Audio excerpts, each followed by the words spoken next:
In the iconic game of Super Smash Bros., there is a Yes. key principle. If you want to win consistently, you have to be willing to adjust the way that you play. Let's say you've picked your character, your main, as they call it. Yeah. You learn all their move sets. You find your own play style, the way that you effectively take down your enemy with those move sets. Okay. But then you face someone who is on your level, or even maybe a little better, and they're stopping you. You know, you normally do your side special in order to knock somebody, get some damage, and get them to the side of the stage. They have a reflection ability, and they shoot it right back at you. Okay. Well, all of a sudden, your play style is irrelevant at this point. That's it's true. going to lead to more harm than good. And so you have two options here. You can lose, or you can change it up. I lose. That's what I do when I play Super Smash. Well, you haven't even gotten the first part down of picking a main. I mean, let's be don't. real here. I don't play enough to know anything. But you can either lose the game in that moment, or you can change your game. Yeah. And so life is a lot of times the same way. We have to make adjustments, even if we aren't doing anything wrong. Even if we found a lane that was good at one point, at some point it becomes irrelevant, and we have to be able to switch it up. We're going to talk about how to do that today on the show.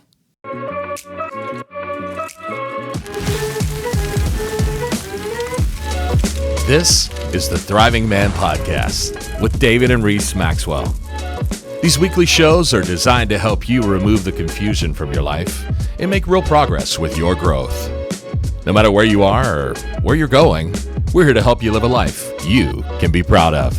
So welcome to the Thriving Man Podcast. Welcome to the Thriving Man Podcast, where our goal is to help you get out of survival mode and into living an incredible life. I'm Reese, And I'm David. and we today are talking about the subject of basically being able to make micro adjustments, Yeah. of being able to switch it up, of being scrappy in the way that you approach life, shall like we that. say. Scrappy. The one character of Scooby-Doo that nobody really liked that well. Yeah. I don't know that. Yeah, you don't know who it is. But that's okay. That's Yeah. such a deep reference. Some people in the audience, I'm sure, That's right. will appreciate The it. Scooby fans will love it. Yeah. We've all heard the question as kids, what do you want to be when you grow up? Yep. And the answers varied. You know, some people said the president. Some people say, I want to be a doctor. I want to be an astronaut. Today, they would say, I want to be a TikTok influencer. That's true. Lord help us. Very sad. Yeah, yeah. But like for me, in kindergarten, I said I was going to be a doctor. Yeah. As an adult, I would not want to be a doctor. I see their schedules. I see their job. Both seem terrible. Yeah. So clearly something had to change. No one's life goes according to their first initial Yeah. plan. It just doesn't happen. And even when people tell you, like, we've got a big culture of setting goals, you know, like picture yourself in 5 years. Yeah. What does you in 10 years look like? Yeah. Those are good exercises, Yeah, they are. but they're not the full picture because we get almost this sense of perfectionism. Like, oh, well, I've got to meet that goal in every Yeah. single aspect. And if I don't, I'm a worthless failure. Well, and that's the whole thing about goals is sometimes people get into them and they think, well, if I don't meet all the goal, I'm a failure. When it's really about the goal is just a way to get you moving. And that's the whole thing. It's easier to adjust when you're moving.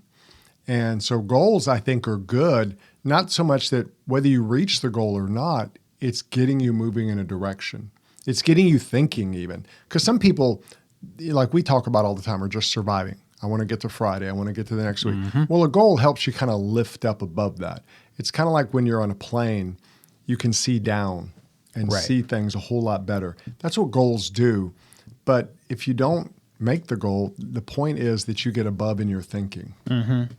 And like you said, goals are good, and it's not bad to reach a goal. No, you know, you not at want to all. set goals that you actually plan on reaching. If Yeah. you don't plan on reaching it, then it kind of defeats the point. Yeah. But we do want to observe the fact that adjusting your life Yep. is a part of life. Yeah. Whether you like it or not, change is the only consistent thing in life. Yeah. Things are changing, you are changing, people around you are changing, your location might change. All kinds of things are adjusting. So we have to work with that. Yeah. You know, I think of the illustration of a surfer. A surfer, their goal is to ride the waves. Yeah. but they have to acknowledge what the weather's like that day. Yeah. Yeah. What the actual size of the waves are. You know, there's a ton of factors, the balance. Yeah. A ton of factors go into them being able to do what they're planning on doing.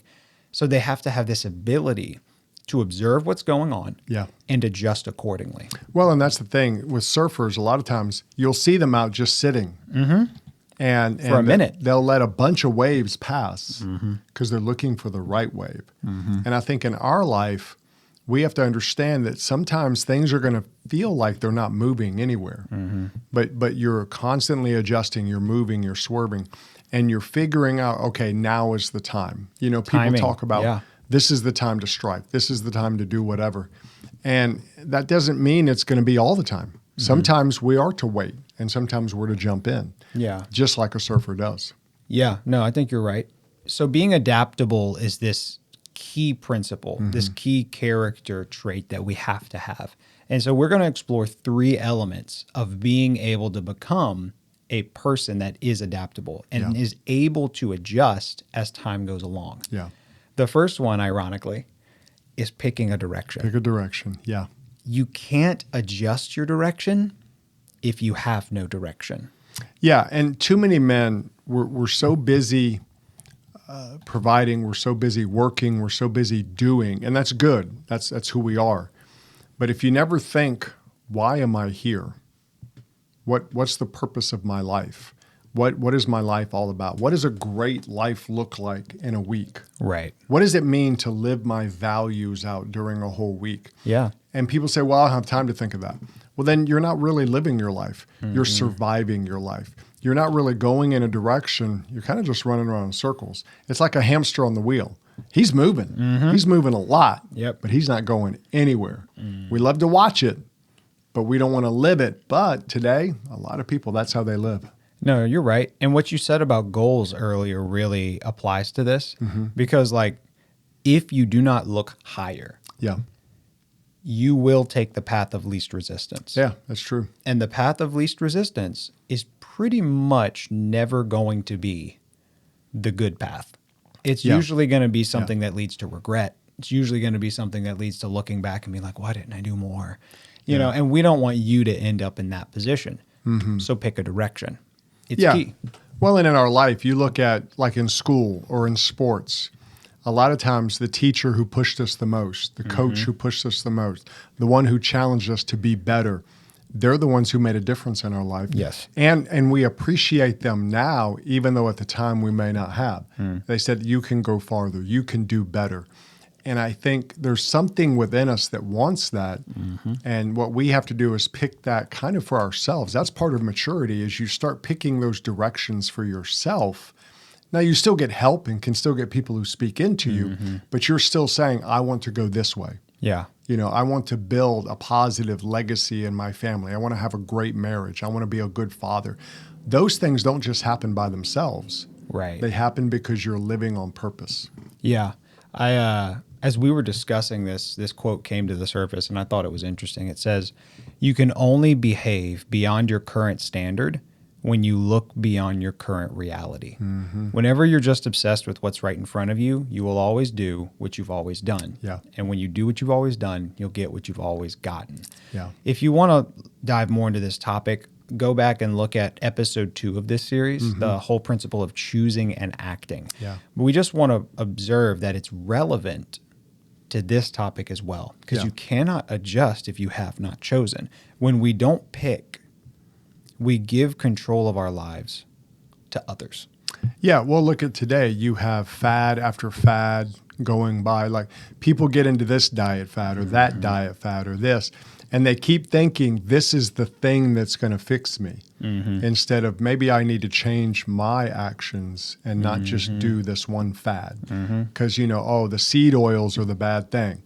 You know, when they're not exercising, they're not sleeping, they're not doing the basics, but oh, it's the seed oils. Well, maybe that's part of it, but it's also that maybe you consume too many calories. Yeah. Maybe you're not active in your life. Maybe you stay up late and get up early and don't get enough sleep. Those are probably the bigger picture things. Exactly.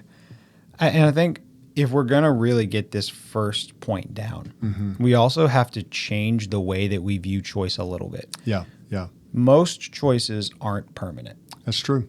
There's a few that are, like, prayerfully, once you get married, you're locked in. You're till there. death do you part. Yeah. But outside of that, most choices are better viewed as a test, a test to get feedback. Yeah. Feedback is a key for succeeding in any area of life. How do you know if something works if you don't actually try it? Yeah. And a That's lot of true. times we get stuck in our mind and we make this entire imaginary scenario, and then we decide to take action way later. Yeah. And it turns out being completely different than what we expect. A better path is going ahead and saying, all right, what am I trying to learn or develop or grow? And let me make a choice, and we'll see how that goes. If Yeah. it goes good, I'll do this. And if it goes bad, let's look at this. Well, we want that in the business world and the sports world, anything. We look for someone with experience. When it says, 2 years experience required, 5 years experience required, what they're saying is you've done this enough to where you've gotten feedback. You've seen how That's to good. do it better. And I think we know that in the business world, but we don't think of it in our life. That a lot of times we make choices just to go, okay, hey, that worked, or it didn't work so great. Let me switch it up. Let me change it around. Yeah. And you don't have to worry about having a perfect vision whenever you make a choice. A lot of people get really bogged down in that. Like, I got to get every minute detail exactly right. Yeah. Don't get too attached to that vision, because it will change. It's just going to. I mean, even the gurus who talk about, like Michael Hyatt with the life plan. Yeah. One thing he talks about is, like, go back and look at it consistently and be willing to adjust accordingly. Yeah. Because you might change to where even what you want is different than what it was a year ago, 2 years ago, a month ago. Well, it's like you said, when you're 5 or 15, you say what you want to do with your life. Then you hit 25, 35, you probably have a lot more wisdom to make better choices. You're like, okay, maybe I'm not going to be an astronaut, but I could be a really good dad. I could be a guy who brings a lot of value to people in my company. There's things that you could do that maybe at 5 weren't even a thought to you, but at 35, you're much farther ahead than you would be. And I think that's good for us to do that, because then it helps us to say, okay, I'm picking a direction and now I'm here and I want to keep moving in this direction. This is the most important thing to me. Yeah. And action is how you find out those things. Yep. Think of it kind of like in relationships. Dating, that's really what dating is. Yeah. Dating is saying, this person looks interesting to me. Let's actually go spend time with each other. Yeah. And let's see if we actually like each other. Because if the answer is no, you're going to find out by actually talking with them. Yeah. Maybe you just think they're hot and you're like, oh yeah, we're going to get married. And then you hang out with them and you have nothing in common. And you don't, like, they don't laugh at your jokes. You don't laugh at their jokes. And you're just like, I'm definitely not feeling this. Yeah. You're not going to find that out by just thinking really hard. Yeah. You have to make a choice and then take action. And this applies to other areas of our life as well. Well, and when you expect feedback, it means, one, it's shown that you've made the choice. You're getting the feedback so you can make another choice. Precisely. The next choice comes. And that helps you. Companies do it. If they don't survive. But every company will tell you they have to change how they do things. What worked yesterday isn't necessarily going to work tomorrow. Kodak is a great example of that. They're the ones who invented digital cameras, but didn't recognize what they had and let other people do it. And they went out of business because they stuck with film and it cost them. Yeah. No, I think that's true. So you have to make a choice. Yeah. To be able to get feedback, to be able to even know what adjustments to make, Yeah. you got to make decisions. Yeah, you got to pick that direction and just say, okay, this is the way I'm going.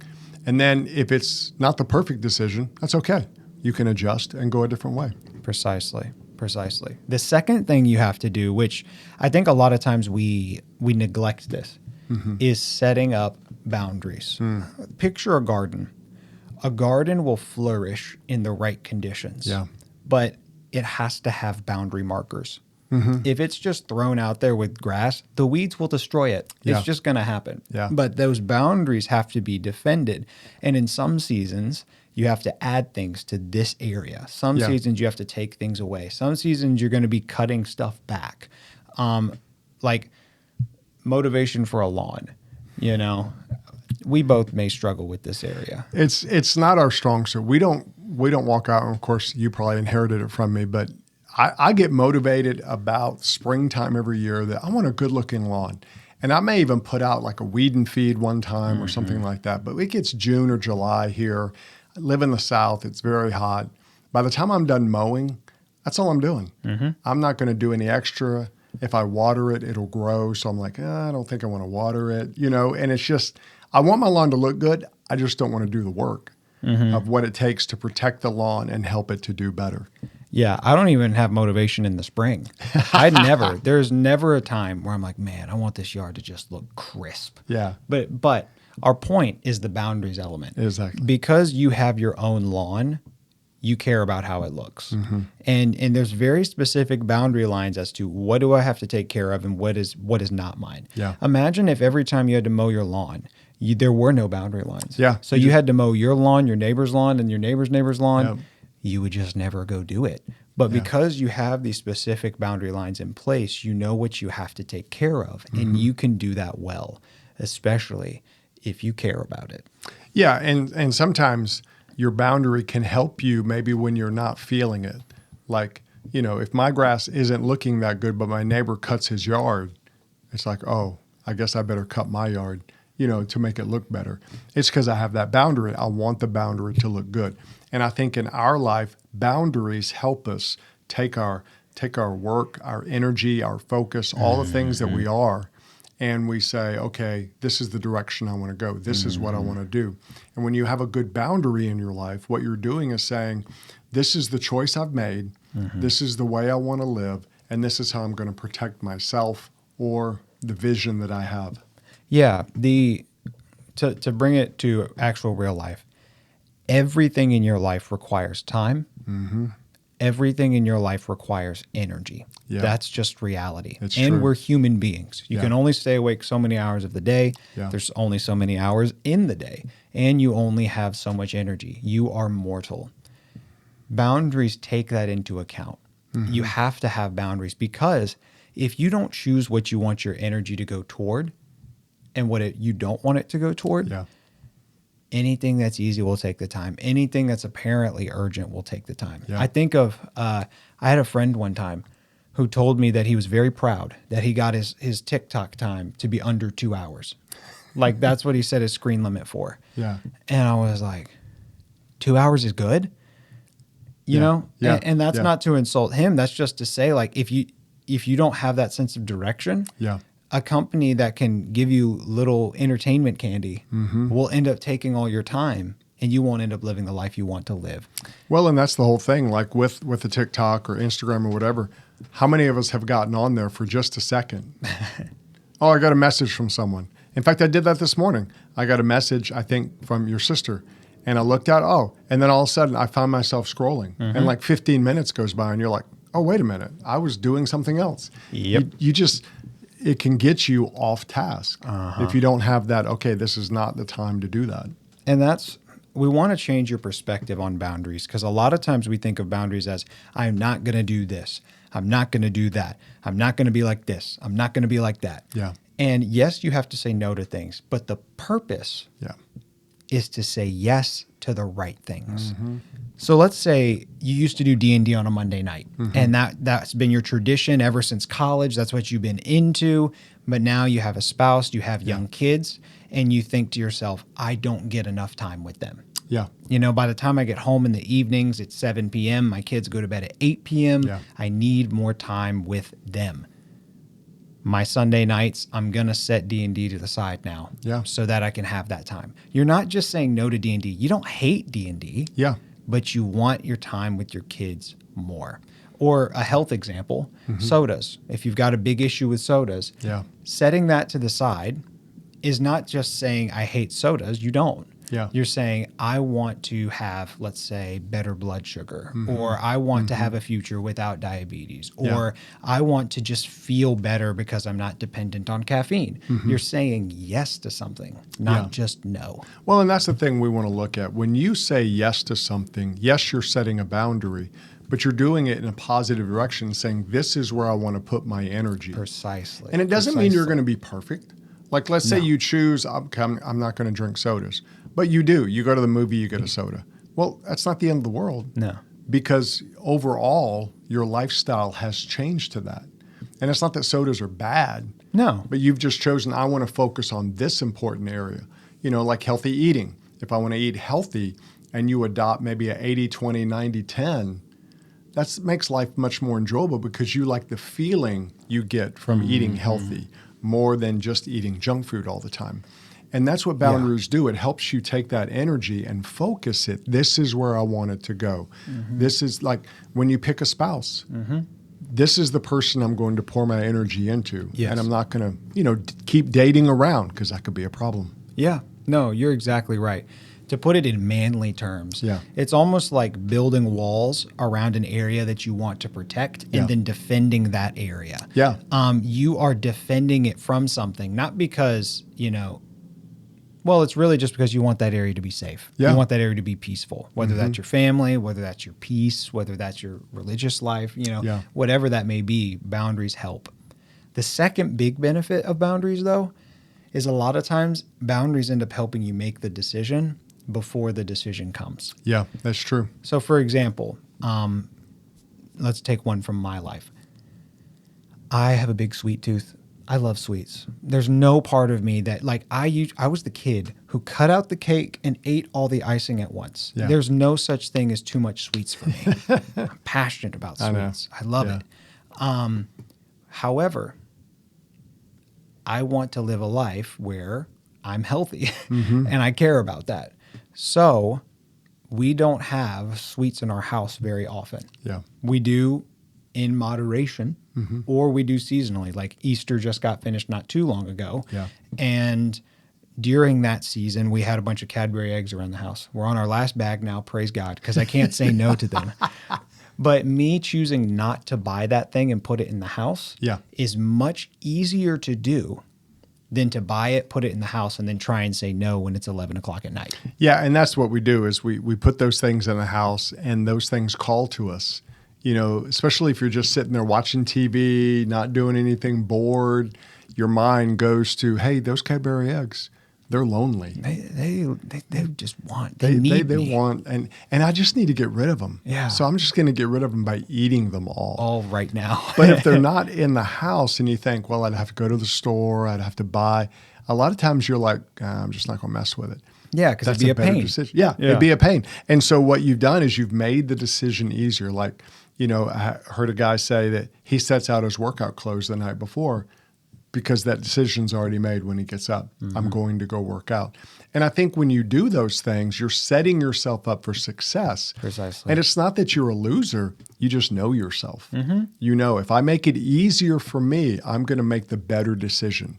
If I have, I like sparkling water now. I used to hate it, but now I love it. So I have it with me because it's easier for me to grab one of those than to go grab a Coke. You get that same feeling, but it's a much better drink for me. So it's easier for me to have those than to have something else around. Yeah.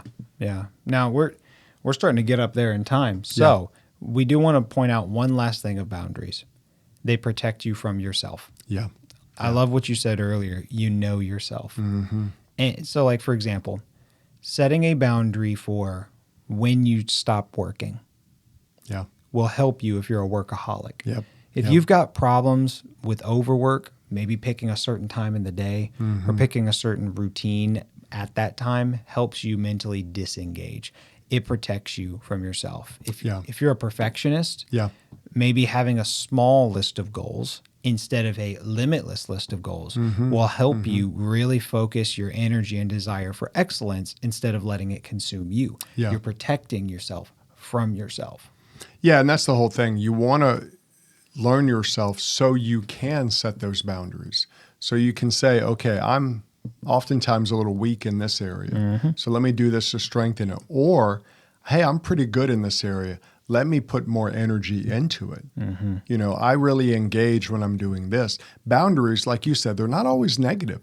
A lot of them are good because you're saying, this is where I want my energy to go. Precisely. And when it's yourself, That's an important thing to make, because what you're doing is you're becoming, like we say, the main character of your own life, and you're choosing your direction. Yeah, because the truth is, doing the right thing that you won't regret will always be more difficult than doing what you will regret. It's true. That's just an unfortunate truth of living in a simple world. Yep.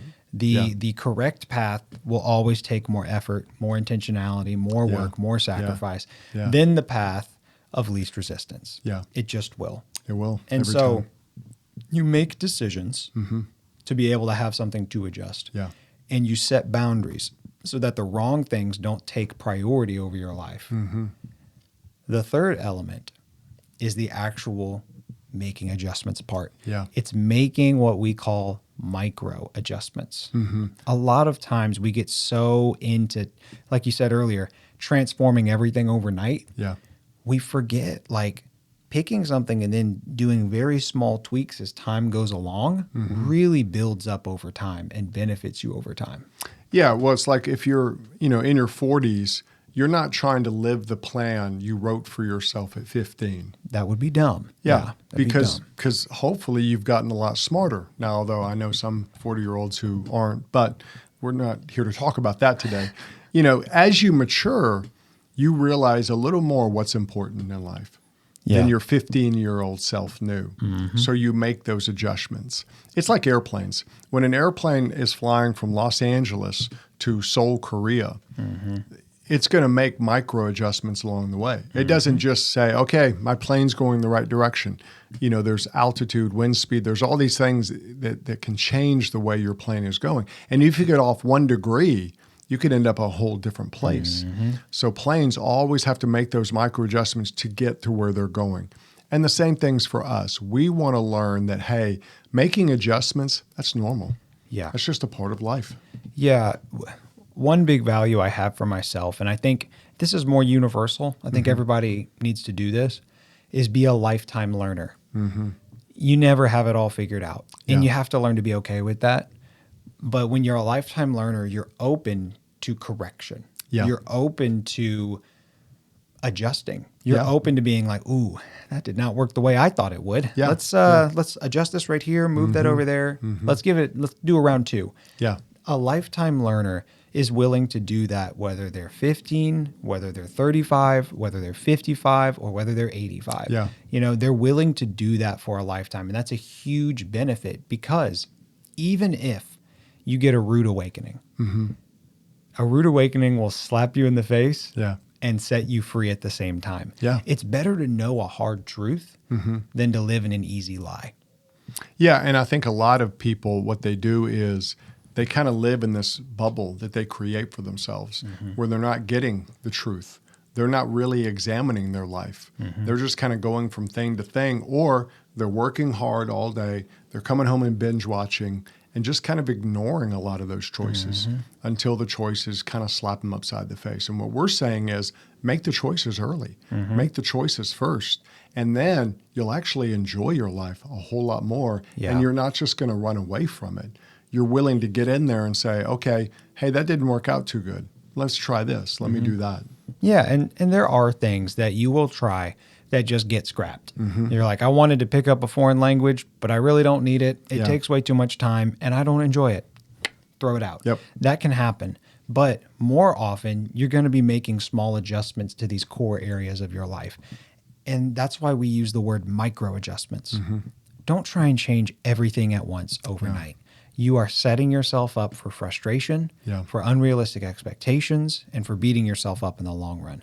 Let's pick an area, a max of 2 or 3, and do a test and observe and learn and adjust. And then repeat that process until you're in a pretty decent area. And then move on to the next 2 or 3 and then work through those. Well, that's why a lot of guys, the first of the year, they set the health goals. I'm going to lose 1,000 pounds. I'm going to get buff and all this. And they try to do it within the next month. Instead of just saying, okay, let me work on just getting more physical movement into my life. Let me just walk 3 days a week and maybe listen to a book at the same time. Because they see that as, well, that's not that much. That is a micro adjustment. And it's easier to make that a habit then to I'm going to rework everything. I'm going to order all this expensive gym equipment. I'm going to do all this when you've not even built up the habit. So then it just sits there until one day you sell it on Facebook Marketplace. Yeah. Yeah. It's almost like with finances, the exponential growth curve. Yep. It starts looking like this and it's not impressive. It's just a very light lift. And then it goes higher and higher and higher until eventually you look up and you're like, wow, Yeah. You Wow. see how much you've grown. I'm different. Yeah. So overall, you will not be perfect. No. You should not expect to be. But it's the classic phrase, if you don't try, you won't know. You won't know if you won't try. Yeah. Like if you don't get out there and do something, you won't even know what adjustments need to be made. Yeah. And what you're doing is you're committing to the process. Yeah, and that's the thing. The process is the key. It's not that you're ever going to reach this finish line of perfection. None of us will. No. But it's are you moving in the right direction? Are you doing the things to make sure that next year you're ahead of where you are this year? Even if it's a little bit ahead, you're ahead. And that's what we want to do, make those adjustments that keep us moving in the right direction. Yeah.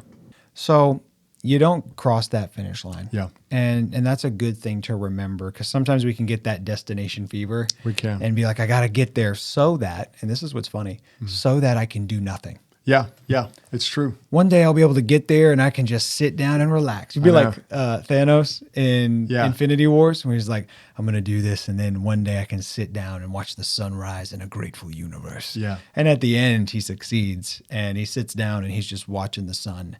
And it's like, what's he going to do the next day? I know. Like, what do you do that? Like, What do you do? Getting to the destination isn't even going to be that fun. Yeah. Let's start falling in love with and enjoying the process. Let's talk about how they can start the process. Yeah, How let's do we that. can start the process. Yeah. Let's talk about application. Yeah, I would say the first thing you want to do is quit waiting for perfection to hit your life. Just pick a direction. What are the core 4 or 5 things that you value the most in life? What's important to you? And then you want to look at what lifestyle supports those values.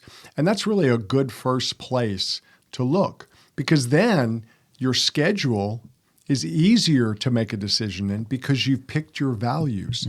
You know, my wife, my children, my job, depending on what stage of life you are, maybe getting a job, maybe getting a wife, you know, wherever you're at, what are your values in that moment? Who are you as a person? And start picking your schedule, your time, the things you do. Decide how you're going to live that out. And then you pick the direction. And that's the first step. Because until you pick a direction, you're just surviving. And you're just going to make it, but not really go anywhere. I love that you talked about them getting in that level of detail, though, because like it's like very easy to say, I want to be a good dad. Yeah. Okay, well, what does that actually mean? Like, what does that look like? What does being a good dad look like? Yeah. Maybe you say, I want to get to the house at 4:30 and I want to play with my kids for an hour. Yeah. And that's what I want to do. I want to go outside with my kids. I want to throw the football. I want to play with their Legos or play with their Barbies or whatever that they're into. I want to do that for an hour, 3 days a week. Yeah. Or every day. You know, those are the kind of things that you can wrestle with. And then once you've done that, you have something you can work with and start Yeah. setting boundaries and adjusting. And it doesn't have to be perfection. You know, they've done studies where just a family sitting down and eating together, even if they do nothing else special, does so much for the connection of a family. I believe that. Just sitting around a table and eating at night and talking. And it's one of those things, we think it always has to be so complicated. And it doesn't. It's just that I like being with my family. That's a value to me. So we're going to make sure that, like you said, we're going to sit down and eat 3 nights a week. You know, we're not going to eat out. We're going to cook a meal and be together. That's implementing a value into your life in the everyday. And that makes sure it happens. Exactly. So you get into that clarity of having picked a direction. Yeah. 2, you've got to pick a boundary. You've got to defend that time because inevitably, the moment you say I'm going to get home at 4:30 and play with my kids for a half hour, work's going to have something that pops up. Yeah. Chores are going to pop up. There are going to be things that are going to pop up and try and take that time. Yeah. That's just how our world works. But you got to defend it. You have to push those things back and say, yes, I need to adjust that toilet. It can wait. Yeah. Yes, I need to do this thing at work. I'd rather come in 30 minutes early tomorrow because my kids aren't even going to be up at that time anyway. Yeah. You can start to begin to get creative with your boundaries. There's a great book about this too. No, I was going to say, I love what you said about creativity, because that's the thing. When you've picked a boundary, then you can get more creative about how to make sure that boundary stays in place. Precisely. And the book he's talking about, Henry Cloud, John Townsend wrote a book called Boundaries. Henry even has a website, boundaries.me. And it's a good place for you to begin that process of growth of, okay, where do I put my boundaries? What is a boundary? What does it look like in my life? Easy things you can do, simple to understand. It's not very complicated, but you can start doing it just today and really bring those values of your life out through it. Yeah, because that book's like probably $10 or $15. Oh, yeah. It's not a crazy investment, No. but it will change your life. It will. If that is a problem that you struggle with. Yeah. You may be somebody that has no problem saying no. Congrats. But if you're somebody that's a little bit of a recovering people pleaser, Yeah, people please. you want to be liked. Yeah. It's a good way to learn that saying no is not always wrong. Yeah. The final thing is to embrace the fact that you will make adjustments and embrace this idea that you need to make improvements. Yeah. Yeah. And I think what it is have a plan, implement the plan, and then see. Maybe do it for a short time frame. Yeah. If like I want to start a new habit of walking 3 days a week. So for the next Yeah. 3 months, I'm going to plan to walk 3 days a week. At the end of 3 months, you look back and say, did I walk it? Did I not? Why? What was up? Maybe I picked the wrong days. Maybe walking is not a good thing for me. Or the time Yeah. isn't a good time. Like Yeah. if you're not a morning person, like you hate everyone until 10 a.m., Yeah. maybe that's not the time to wake up extra early and go walking. Yeah. You can learn those things when you've actually committed to a process and you have a set date that you're going to come back and look at it. Yeah, because that way you can see why did it work or why didn't it work. It's not just I'm a failure. It could be that, I tried to do this in the middle of winter when it was, 0 degrees outside. I'm not going walking in 0 degree outside. Yeah. So you think, okay, wait a minute, let me try and do this when it's better weather. And those are the things where instead of beating yourself up and just, I'm a failure. I guess I'm terrible. I blew it. Yeah. You look at what are the circumstances? Why did I not do it? And that could help you learn how to grow and how to bring maybe some of that seasonality to the areas you grow in. Maybe this is a good season to grow. Maybe this is a good season to maintain my current boundaries and not try to add a new one. Yeah. And we also, to emphasize what we said earlier, understand that change isn't always better. Yeah. Like a lot of times we love a world where everything's new, everything's different. Sometimes you've got stuff that's just cranking out well. Yeah. Like let's say you and your wife are in a great spot or your health is in a good spot. Yeah. It's okay to not make adjustments to that area right now. Yeah. You Yeah. can go work on other areas of your life. That's fine. But we just don't want you to feel pressured that like, well, now I got to go through this process with every single area of my Yeah. life right Yeah. now. Change, it's about being like that surfer, getting to the point to where you're riding the wave well in Yeah. every area of your life. Yeah. And so there's some areas where you're doing good, and that's okay. That's not wrong. Yeah, well, it's like in the business world, there was the story of Coke and New Coke. In the 80s, Coca-Cola decided to come out with New Coke, and it was this huge thing. They spent millions of dollars on it to come out with a new formula that they said was better. Well, nobody wanted it. It was one of the biggest bombs in business history, to the point that people still talk about it today. They had a good thing going. They should have just stuck with that, but they thought new was going to be better. Same thing for you. Some things you don't need new. You just need to keep working what you already have in place. So be willing to own that. You don't have to change. You only want to change if it's the right time, the right way, the right direction. Exactly. And you don't pick everything at once. Yeah. Pick 1 to 3 things, preferably 2 or less. Yeah. Just because you're a human being and we get it. Everybody's busy. So if you try and do 7 things at once, Yeah. it's not going to happen. So 1 to 3 areas is going to be kind of a safe amount to pick and to be able to run those experiments and make those adjustments. Yeah. If you struggle with that, If that's something that you are already like, you already feel overwhelmed with what we just said, we do on our website offer an option for coaching. We have 4 sessions available, or even 1 session. Yeah. If you want to sit down with us and we can help you make that plan for yourself and run that plan, the coaching sessions are not time sensitive. No. So you could pick doing 1 session with us up front and then 1 session when evaluation time comes around. Yeah. That's some added accountability. That's some outside perspective that can help you go to the next level. The reason we do all of this is to be able to help you guys. So check out thrivingman.com if you want to look at our blog, look at all of the resources that we have available, both paid and free. And we will see you in the next episode. Thanks for listening to the Thriving Man Podcast. If you want to check out more resources from David and Reese, you can go to thrivingman.com. We'll see you in the next episode.